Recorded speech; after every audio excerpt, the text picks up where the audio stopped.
Hey guys, welcome back to another part within my vinyl collection series. I believe now we are on part 8, and it's been quite a handful of weeks since the last part, but hey, again, back on track with things here. And yeah, like always, 15 records will be shown. Links provided to everything I talk about will be in the description below. And the only other thing to plug in here is what's going to be playing in the background, and it's a traditional heavy metal album, believe it or not, from the year 1985, that being Savage Grace, Master of Disguise.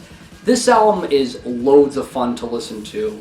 For traditional heavy metal, I'm trying to be more open with it. I'm starting to realize now I kind of like this take of a very kind of like angsty, sleazy attitude that this band gives off that just makes it so fun to listen to. So if any of you guys know anything similar to this, I'm all ears for it. Okay, with the boring intro finally out of the way, now we can talk about some records. In the last part, we ended with Cara, Neir, and with this part, we're going to start with them as well. This is Cara, Neir and Fleshborn, a two-way split, obviously, between the two bands that bought specifically and only for Cara, Neir.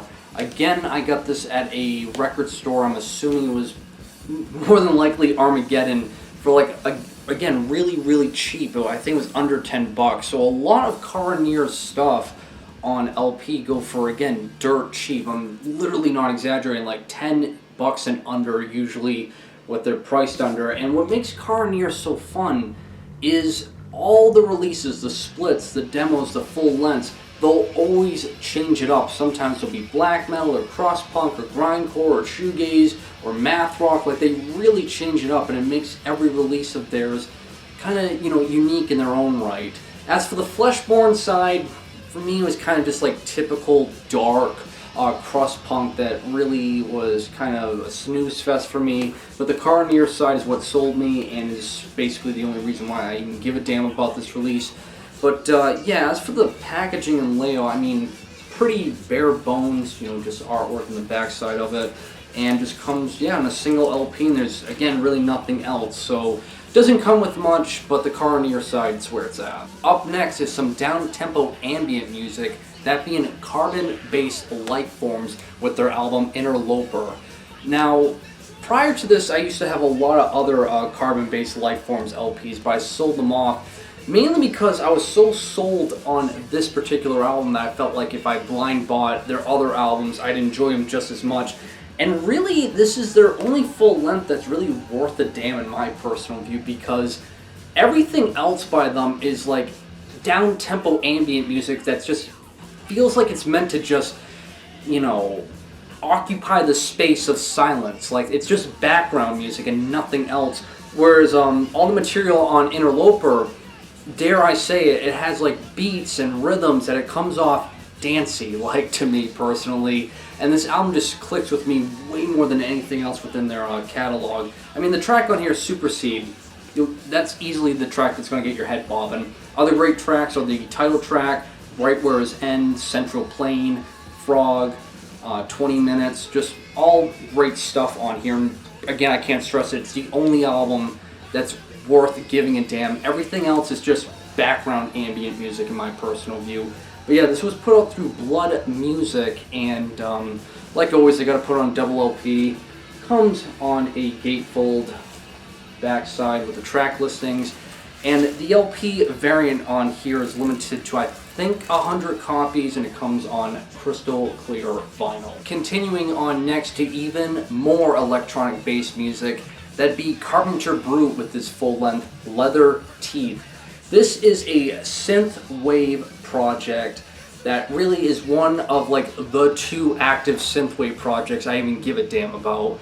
Because I remember when I found out about this style of music back, I want to say in 2016, because it was probably around the time Dangerous Days by Perturbator came out, and I thought, that album was awesome. You had like elements of like John Carpenter meets Blade Runner with like the beats and rhythms of like Miami Vice. It had like a dark edge to it, which made it, edgy but in a cool way. And I thought, man, this is so awesome. And, you kind of like listen to it over and over again.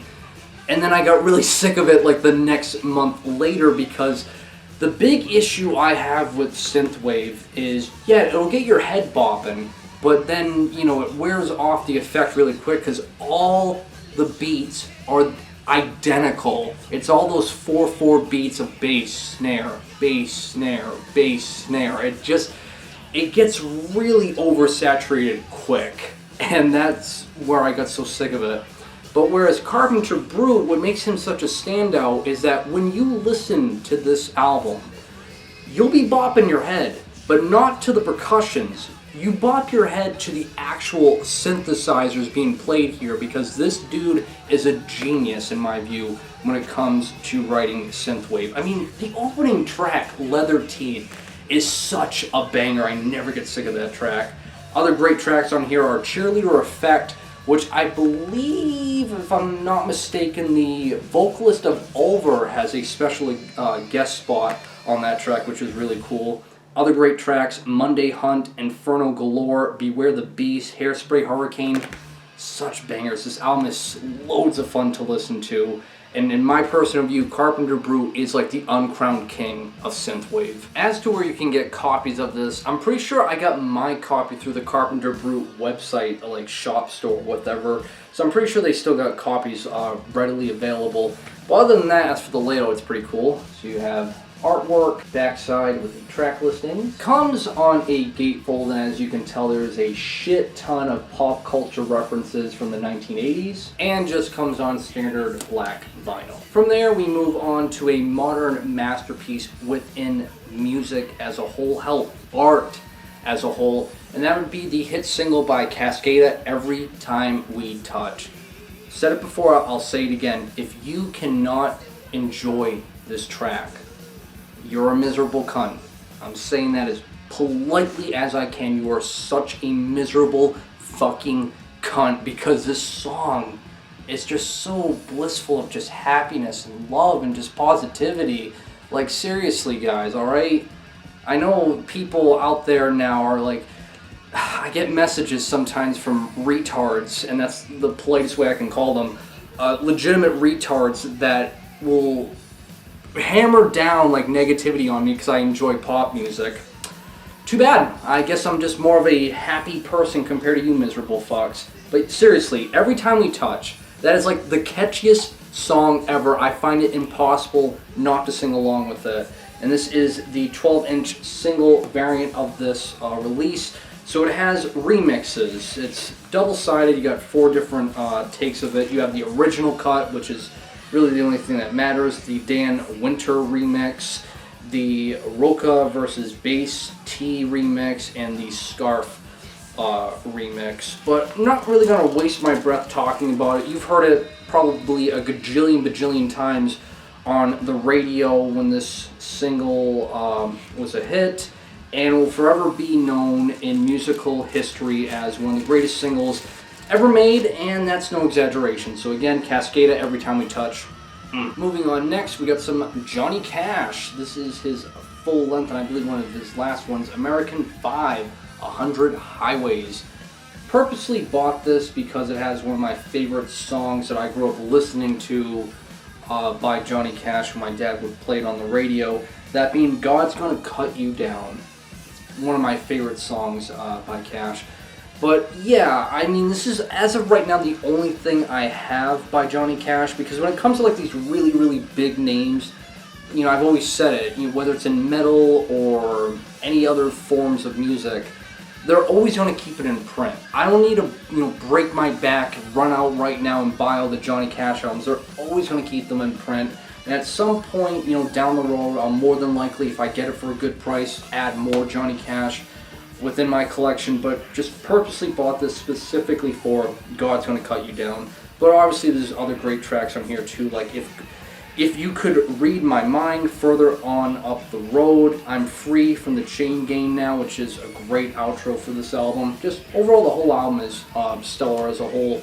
But yeah, you know, during the end of his time, I know you've heard so many people talk about it, he had such a darker tone because I think he was coming to the realization that life for him was near the end, and man, he went out with a bang, not only with his music career, but just in life, and got to give it up to Johnny Cash here on that. Just overall phenomenal release. But other than that, I mean, again, like I stated, it's Johnny Cash. I don't need to tell you where to look to get it. It's gonna be available basically everywhere. But as for the layout, you have the artwork and the back side. Only other thing to point out here is it comes with a printed inner sleeve, side A and B, and just standard black vinyl. Up next is a death metal gem that, again, I am just so lucky I got this for the price I did, and that would be Catacomb. This was put out through the Crypt, this 12-inch release, so they turned this one release into a compilation, that being In the Maze of Catacomb, this, and the other side, side B's Lurker of Threshold, which is that.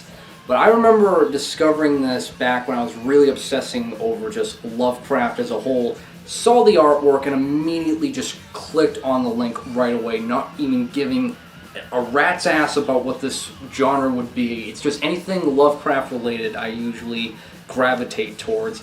And this album, and just release as a whole, and band as a whole I should say, does absolute wonders for the genre of death metal. Because though they use keyboards and, you know, it's really heavy and slow, which is, you know, again, nothing new for the genre, they really give off like that surreal, kind of like creepy vibe that mirrors like the mood and setting of a Lovecraft story, which I think is really cool. Plus the guitar playing on here is absolutely phenomenal, as it kind of has like a classical vibe, but with, like, again, that death metal edge to it that gives it that aggression and style you want. Just, man, you know, I said it before, but I wish more death metal bands would sound like Catacomb, because I would be obsessing over the genre way harder. But yeah, it's a French death metal band, so of course it sounds great. But hopefully one day the Crypt does another repress for this, because the demand for this release to be repressed is getting really high. So yeah, hopefully the Crypt get on that. Anyway, we got the artwork backside with the track listing along with the artwork for the Lurker of Threshold. Comes with an insert sheet with band photos, lyrics, and of course a collage, because it seemed like every death metal band around the 90s were doing this. And this LP variant comes on crystal clear vinyl, limited to 175 copies. From there we go to some death grind, that being Caustic Wound with their debut full-length Death Posture. This album already came out last year. Wow, time really does fly. And I was sold on it right from the first 5 minutes. I thought it was just really awesome, explosive, harsh death grind as it should be. And yeah, the first 5 minutes are really fun to listen to. But when you get to like the 15-minute mark, the 20-minute mark, I hate to say it, this album kind of gets repetitive to the point that it doesn't become memorable anymore. And had I listened to the whole thing front to back on my first listen, I probably wouldn't have bought this, because as explosive and awesome and fun as it is from the start, it wears off the effect quickly, because there's only just so much you can do with death grind. You can only do so much always just playing blistering fast from start to finish. There's like no, you know, slower parts or build up to any of this. It's fast, and that's it for the whole 26 minutes. So, I mean, take it as you will with the information I give you with this. I mean, again, the first 5 minutes are awesome. But yeah, pretty sure Profound Lore still has copies available of this, so you can get it there. But yeah, I mean, the artwork's pretty awesome. This dude who looks clearly dead.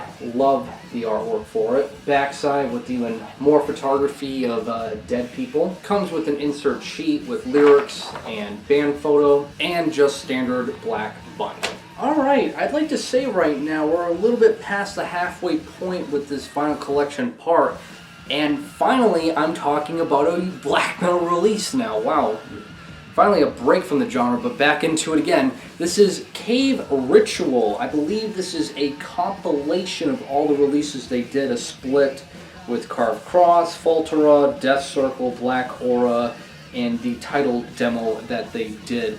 They would later change their name to Void Prayer, and this is part of the whole Black Plague circle. So if you're familiar with bands like Obscuritatum, again, Void Prayer, which is basically the same band, you should kind of know what to come to expect with it. It's just bare bones, basic, stripped down, raw black metal, and that's literally it. There's nothing else to talk about here with the music. But yeah, it's go to work, so it's probably limited to like fucking 10 copies that I scored back when I was over-obsessing over them, blah, blah, blah. You've heard it from me 1,000 times before going through these vinyl collection parts.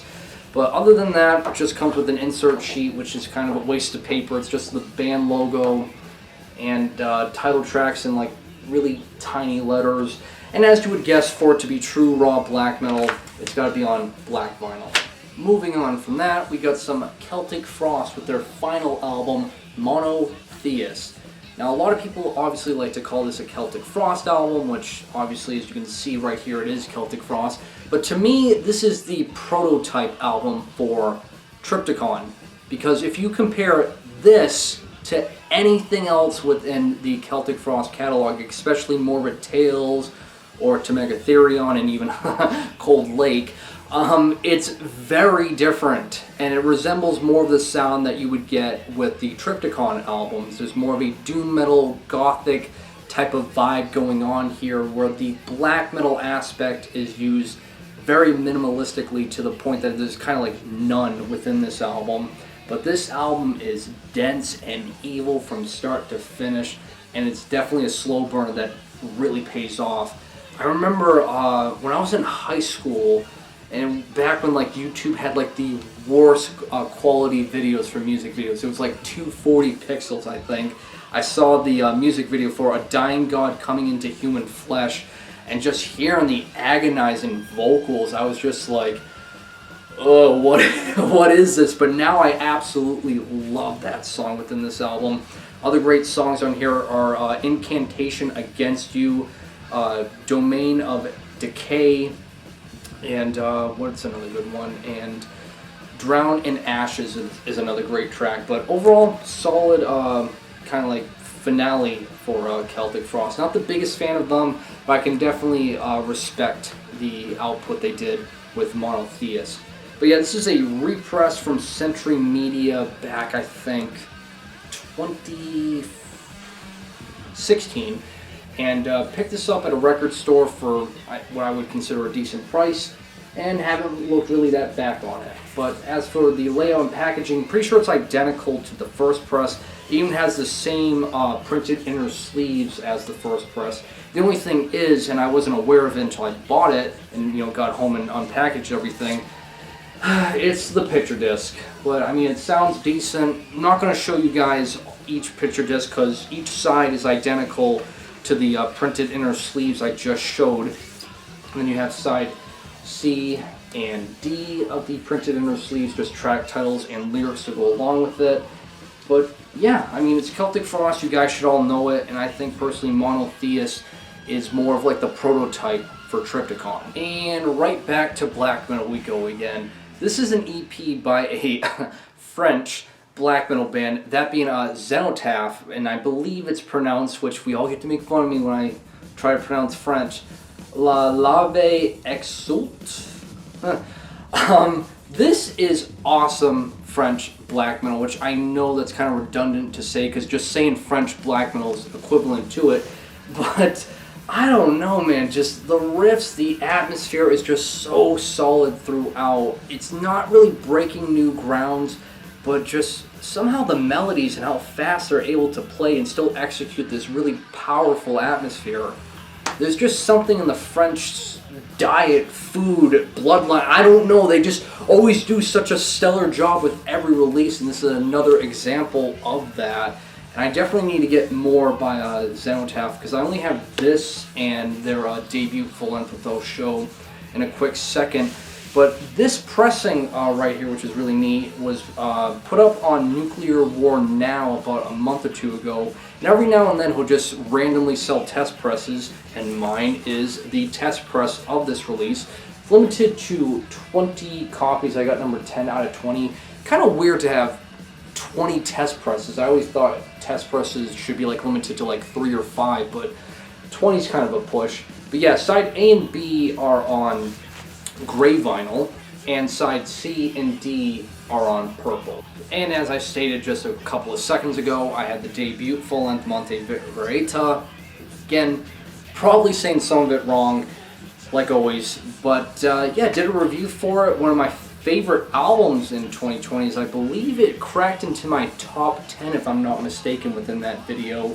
And just, again, as I stated with the EP, it's just really solid, powerful atmosphere that resembles stuff of older black metal band stuff like maybe Burzum. I definitely get a huge Burzum vibe going off here, but again, it blows my mind how they're able to make just such strong melodies yet are so tight and melodic sounding while still having that very powerful aura and atmosphere to it. Just, again, the French do it better. I will keep saying that until this series ends and I go back to talking about another French black metal band. It's just, there's something in the water within this country that really helps them out or something. But this is another great example of French superiority when it comes to the style of black metal.